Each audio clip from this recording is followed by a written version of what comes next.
ओम नमः शिवाय गुरवे सच्चिदानंदमूर्तये निष्प्रपंचाय शांताय निरालंबाय तेजसे।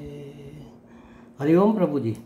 आज के इस अध्यात्म परिषद में आप सबका स्वागत है। आज का प्रश्न भावनगर से नगिन दास पिठवा जी का है। उन्होंने पूछा है कि मनुष्य के 4 दुश्मन राग, द्वेष, काम, क्रोध का शमन कैसे करे, उस पर नियंत्रण कैसे किया जाए।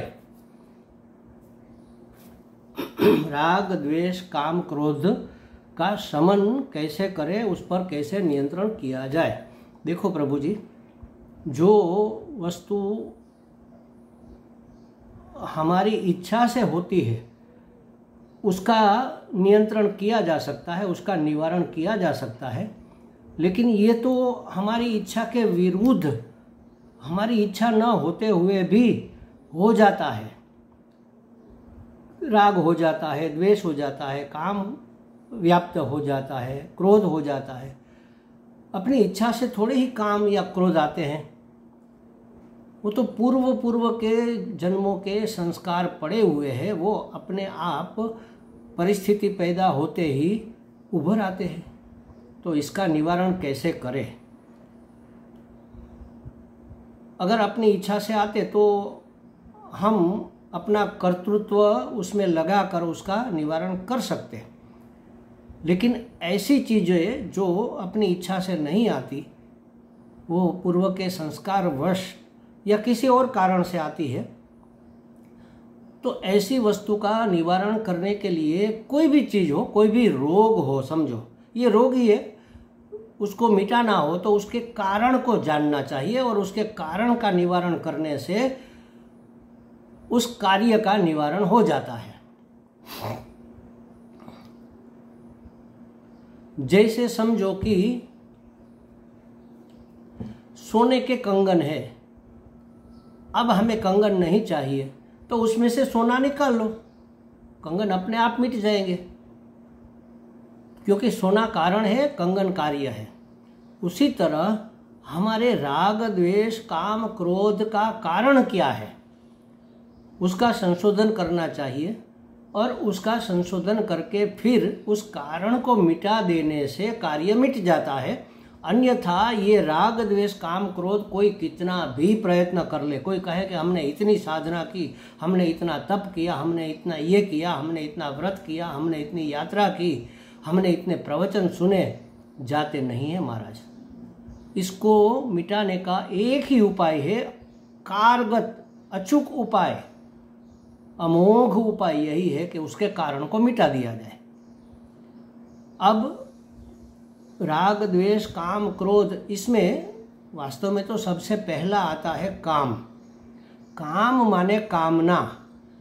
किसी चीज की हमें कामना क्यों होती है? हमें धन कमाने की कामना क्यों होती है? हमें पद प्राप्त करने की कामना क्यों होती है? हमें प्रतिष्ठा प्राप्त करने की कामना क्यों होती है? चाहे कितना भी कमाओ, पद, पैसा, प्रतिष्ठा, कुछ भी, लेकिन अधूरप जाती नहीं। तो कामना होती है अज्ञान के कारण। ये मूल इसमें अविद्या है, अज्ञान है। किसका अज्ञान? स्वस्वरूप का अज्ञान, अपने आप का अज्ञान। अपने आप को हमने जो है वह न जानकर जो नहीं है वह मान लिया है।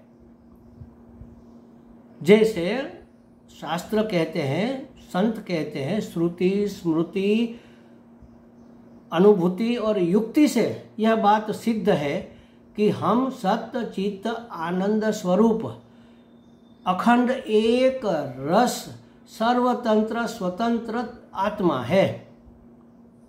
और हमने अपने आप को क्या माना है? हम यह शरीर है, हम शरीर में रही हुई इंद्रियां है, हम मन है, बुद्धि है, चित्त है, अहंकार है, हम कर्ता है, भोक्ता है, हम सुखी है, दुखी है, हम जन्मने मरने वाले हैं, हम लोक लोकांतर की यात्रा करने वाले हैं, ऐसा हमने अपने आप को मान लिया। कारण क्या है ऐसा मानने में? अज्ञान। अधिष्ठान आत्मा पर इस उपाधि का हमने आरोप कर दिया है, इसलिए इस देहादि संघात को उपाधि कहते हैं। देह, इंद्रियां, मन, बुद्धि, चित्त, अहंकार, ये सबका संघात मिलकर उपाधि। इस उपाधि के सन्निधि में, हमारी सन्निधि में यह उपाधि है, इसलिए हमने उपाधि को अहम मान लिया, मैं मान लिया। अब उपाधि की तो मर्यादा होगी। शरीर है तो शरीर में पूरा सामर्थ्य हाथी जितना तो नहीं होगा।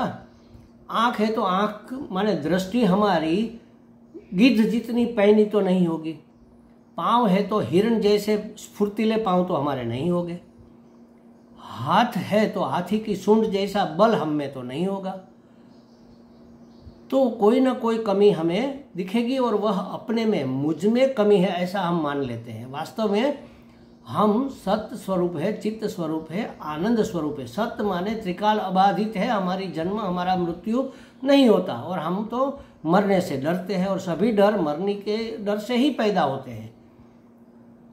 हम मर जाएंगे, मिट जाएंगे, कट जाएंगे, पिट जाएंगे, लुट जाएंगे, ये सब डर हमारे मिटने का डर है। और शास्त्र कहता है तुम सत्य स्वरूप परमात्मा हो। सत्य हो माने कभी नहीं मिटने वाले हो, अमर हो। अपने अमरत्व को, अपने सत्य स्वरूप को न जानने के कारण हमने अपने आप को मर्त्य मान लिया और इसलिए अमर होने का प्रयत्न करते हैं। अपने आप को न जानने के कारण हमने अपने आप को परतंत्र मान लिया, पराधीन मान लिया। हम तो सर्वतंत्र, स्वतंत्र, ज्ञान स्वरूप है, बोध स्वरूप है। हमने अपने आप को आनंद स्वरूप न जानने के कारण सुखी दुखी होने वाला मान लिया। तो अपने आप को जन्मने मरने वाला, परतंत्र, पराधीन, सुखी दुखी मानकर हम अपने आप को अपूर्ण अनुभव करते हैं और पूर्ण होने का प्रयत्न करते हैं। जिस अपूर्णता को हमने अपने में माना है, उस अपूर्णता की पूर्ति जिस चीज से होती है, हमने अपने आप को कंगाल माना है तो धन से हमारी कंगालियत कम हो जाएगी, मिट जाएगी। तो धन कमाना हमारी पूर्णता में एक कदम है। तो हमारे धन कमाने में जो व्यक्ति, वस्तु, परिस्थिति सहायक होती है उसके प्रति हमारा राग हो जाता है और जो वस्तु हमारे धन कमाने में बाधक बनती है उसके प्रति हमारा द्वेष हो जाता है। हमने अपने आप को स्वतंत्र न जानकर पराधीन मान लिया। तो सर्वतंत्र, स्वतंत्र होने के लिए हमने संबंध बनाए, बहुत कुछ किया। उसमें जो सहायक है उसके प्रति राग, उसके जो प्रतिकूल है उसके प्रति द्वेष। द्वेष माने क्रोध।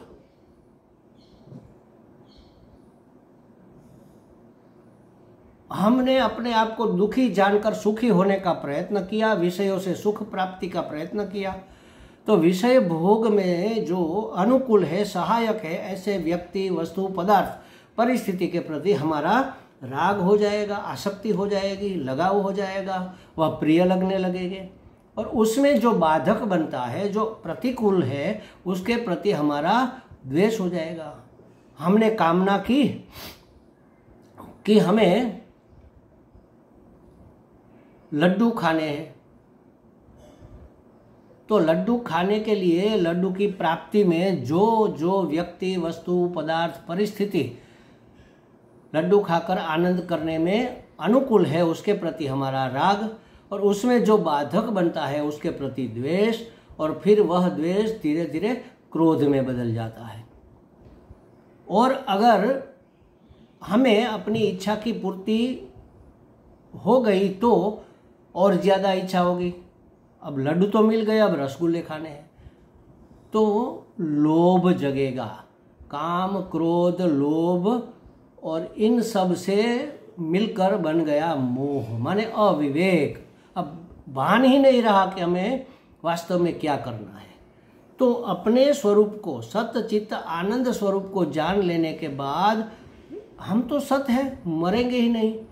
तो ये तीन ही इच्छा मनुष्य के मन में होती है, सलामती की इच्छा, समझ की इच्छा और सुख की इच्छा।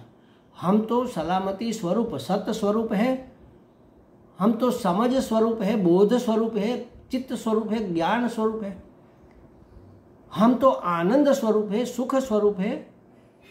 तो फिर अपनी इच्छा अपने आप निवृत्त हो जाएगी। जो है ही उसकी इच्छा नहीं होती, जो नहीं है उसकी इच्छा होती है, उसकी प्राप्ति की इच्छा होती है।